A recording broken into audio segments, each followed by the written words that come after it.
Donors are obviously a special category, okay? So typically they're young, okay? In our group of patients here, probably half are doing it for financial reasons.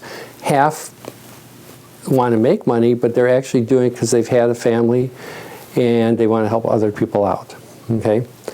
So if they're young, when we place them on fertility drugs, we always worry that they'll make too many eggs, right? Right.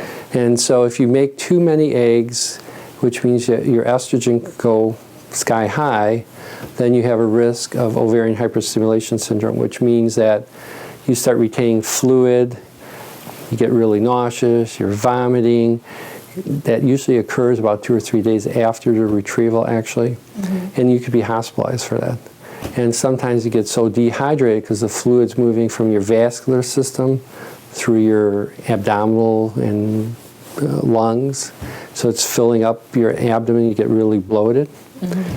So now your red blood cells are moving sluggishly, and therefore you can increase the risk of getting blood clots and stroke. So that's the worst case scenario. Right. So we don't want that to happen.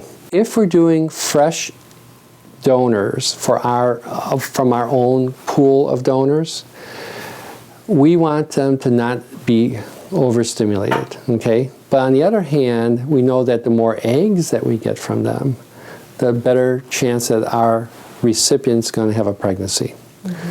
Our goal is typically to get between 10 and 20 eggs. And at that level, we would rarely see someone be hyperstimulated, okay? Typically, in that age group, because you got a younger age group, so you have better parameters for everything, we would expect 70% of those eggs to fertilize.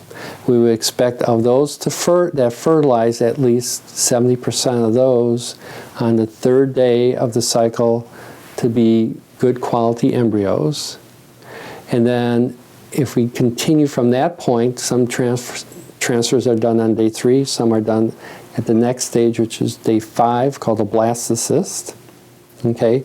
About half the good ones from day 8, or from day 3, would make it to a good blastocyst. So you're roughly saying, if I get 20 eggs from you, I should have around 10 good blastocysts. Okay? We're going to put 1 back or 2, depending upon what the patient's desires are. The rest we can freeze.